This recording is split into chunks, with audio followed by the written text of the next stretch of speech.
పంటల సాగులో రోజురోజుకు పెరుగుతున్న రసాయనాల వినియోగంతో అనేక దుష్ప్రభావాలు ఏర్పడుతున్నాయి. ఉత్పత్తుల్లో రసాయన అవశేషాలు మిగిలిపోయి మానవాళి ఆరోగ్యానికి హాని చేస్తున్నాయి. పర్యావరణంపై తీవ్ర ప్రభావం పడుతోంది. ఈ నేపథ్యంలో సాగులో సమగ్ర సస్యరక్షణ విధానాలను ఆచరించడం ఎంతో శ్రేయోదాయకం. పంటల చుట్టూ రక్షక ఎర పంటలను వేయటం, పక్షి స్థావరాలు, లింగాకర్షక బుట్టలను ఏర్పాటు చేయటం, మిత్రపురుగుల సంతతి పెరిగేలా చేయటం, ఇలా ప్రకృతిపరమైన సహజ పద్ధతులను అనుసరించి చీడపీడలను అదుపు చేయటం, అప్పటికీ కూడా తీవ్రత తగ్గకపోతే చివరి అస్త్రంగా మాత్రమే పరిమిత స్థాయిని గుర్తించి రసాయన మందులు వాడటం సమగ్ర సస్యరక్షణ చర్యల ఉద్దేశ్యం.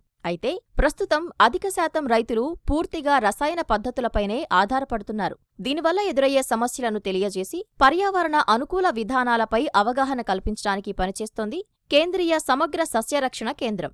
భారత వ్యవసాయ మంత్రిత్వ శాఖ ఆధ్వర్యంలో విజయవాడ కేంద్రంగా ఆంధ్రప్రదేశ్ అంతటా ఈ సంస్థ కార్యకలాపాలు నిర్వహిస్తోంది. కేంద్రీయ సమగ్ర సస్యరక్షణ కేంద్రం స్టేట్ మొత్తానికి ఒక ఆఫీస్ ఉంటుందండి. ఈ ఆఫీస్ ద్వారా సమగ్ర సస్యరక్షణ మీద, వివిధ రకాల పంటల మీద రైతులకి, వ్యవసాయ అధికారులకి అందరికీ శిక్షణా కార్యక్రమాలు ఏర్పాటు చేసేసి 2 రోజుల శిక్షణా కార్యక్రమాలు, 5 రోజుల శిక్షణా కార్యక్రమాలు, రైతు క్షేత్ర పాఠశాలలు, అట్లానే ఏ ప్రాంతంలో పురుగు ఉధృతి ఎలా ఉంది అనేది డిపార్ట్మెంట్ వారికి తెలియజేసి తద్వారా వారికి సూచనలు త్వరితగతిన చేరే విధంగా మేము చేయడం జరుగుతూ ఉంటుందండి.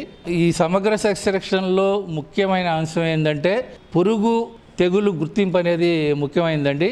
ఈ పురుగు తెగులు గుర్తింపునికి నేషనల్ పెస్ట్ సర్వేలెన్స్ సిస్టమ్ అని చెప్పేసి జాతీయ చీడపీడల నిఘా వ్యవస్థ అనేది ఒక యాప్ని శ్రీ శివరాజ్ సింగ్ చౌహాన్ గారు పోయిన ఆగస్టులో దాన్ని లాంచ్ చేయడం జరిగిందండి.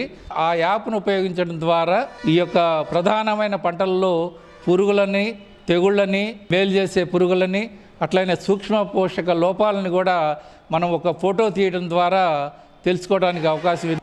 పురుగు మందులు చాలా తక్కువ మోతాదులో వాడి నాణ్యమైన ఉత్పత్తిని సాధిస్తేనే ఉపయోగం ఎక్కువగా ఉంటుంది. లేకపోతే ఏంటంటే ఈ యొక్క జబ్బులు కానీ ఏదైనా వస్తే విపరీతంగా లక్షల రూపాయలు ఖర్చు పెట్టాల్సిన అవసరం ఎక్కువ పడుతుంది.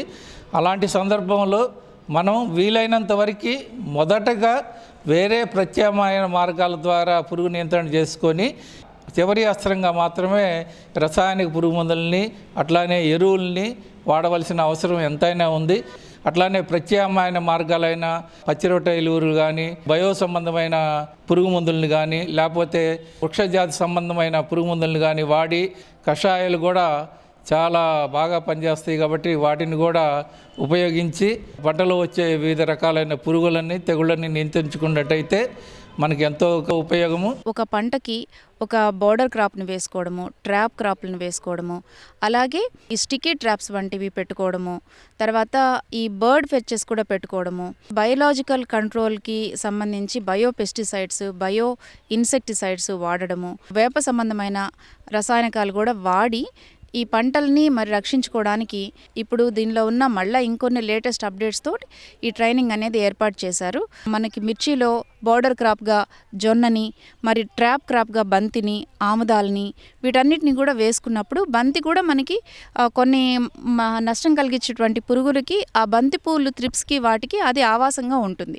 ఐపీఎం అనేది గట్టిగా రైతులకి చెప్పవలసిన అవసరం ఎంతైనా ఉంది. ఎందుకు అంటే ఇది ముఖ్యంగా పర్యావరణాన్ని కాపాడుకోవడానికి, తర్వాత పంటల్ని ఏ రసాయనిక పదార్థాల మీదే కంప్లీట్గా డిపెండ్ అయి కాకుండా అన్ని రకాల జీవ సంబంధమైన, తర్వాత ప్రకృతి సంబంధమైన పదార్థాలని ఉపయోగించుకుంటూ పంటలను రక్షించుకోవడానికి, ఖర్చు తగ్గించుకోవడానికి, ముఖ్యంగా మన ఆరోగ్యాన్ని పరిరక్షించుకోవడానికి, ప్రకృతిని కూడా పరిరక్షించుకోవడానికి ఇది చాలా అవసరమైంది. పంటలను ఆశిస్తున్న చీడపీడలను గుర్తించి తీవ్రత అధికంగా ఉన్న ప్రాంతాల్లో రైతులకు శిక్షణ తరగతులు నిర్వహిస్తోంది. క్షేత్రస్థాయిలోకి వెళ్లి పంటలకు సోకుతున్న పురుగులు, తెగుళ్ల వల్ల పంట నష్టం గుర్తించే అంశాన్ని అధ్యయనం చేస్తోంది.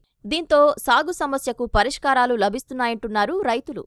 వాస్తవంగా అయితే వీటి గురించి మాకేం తెలియదు. ఎందుకో కుళ్ళుతుంది. మేము పందులు కొట్టుకాడికి వెళ్ళి వాళ్ళు అది ఇస్తే అది తీసుకొచ్చి చేసుకునేవాళ్ళమే. ఇప్పుడు వచ్చేటప్పటికి వీళ్ళు ఫలానా దానికి ఈ మందు వాడితే ఇది సెట్ అవుద్దని అని అంటున్నారు. దీని మీద ఇంకొంచెం లోతుగా పోయి ఆఫీసులోకి తీసుకెళ్ళి ఆ సైంటిస్టుల ద్వారా ఏదో చెప్పిస్తామని అంటున్నారు. తెలుసుకోవడం మాకు బాగా అనుభవం పెరుగుద్ది. ఇంతకుముందు ఇట్లా ఒక సిస్టమ్గా తీసుకొచ్చి చేపించిన దాఖలాలు లేవండి. వీళ్ళేమో సైంటిఫిక్గా చేపిస్తున్నారు. మేమేమో ఏదో మొరటుగా ఏదో మా తాతల టైం నుంచి ఏదో వ్యవసాయం చేస్తా వాళ్ళతో పాటు వాళ్ళు ఏం చేశారో అది పక్క వాళ్ళని కనుక్కొని చేయటం. వాళ్ళు ఏం చేస్తే అది తప్పు చేసినా ఆ తప్పు మేము చేయాల్సిందే, తెలియదు కాబట్టి. నేను 40 సంవత్సరాలు పత్తి మిరప తోటలు, ఇప్పుడు వచ్చి మేము మొక్కజొన్న శనగ చేస్తూ ఉంటాం. ఈ చేను వాతావరణాన్ని బట్టి ఈ చేను ఆకులు ఆ కాయలు మనం మందుల కొట్లో చూపించటం, వాళ్ళు ఇచ్చినవే తెచ్చుకోవటం, వేయటం. అంతేగాని ఇంత పరిశోధనగా చూస్తాం ఇదే కొత్త. ఇప్పుడు ఈ నల్లి ఈ కాయలు ఇట్ట పోవటం కారణం అని వైనాలు చెబుతున్నారు. నాకు ఇంతకుముందు తెలియదు, ఇదే కొత్తసారి. సమగ్ర సస్యరక్షణ విధానాలకు రోజురోజుకు ఆదరణ పెరుగుతున్న నేపథ్యంలో అధికారుల సూచనల మేరకు ప్రతి రైతు ఇటు దిశగా అడుగులు వేయాలంటూ నిపుణులు సూచిస్తున్నారు.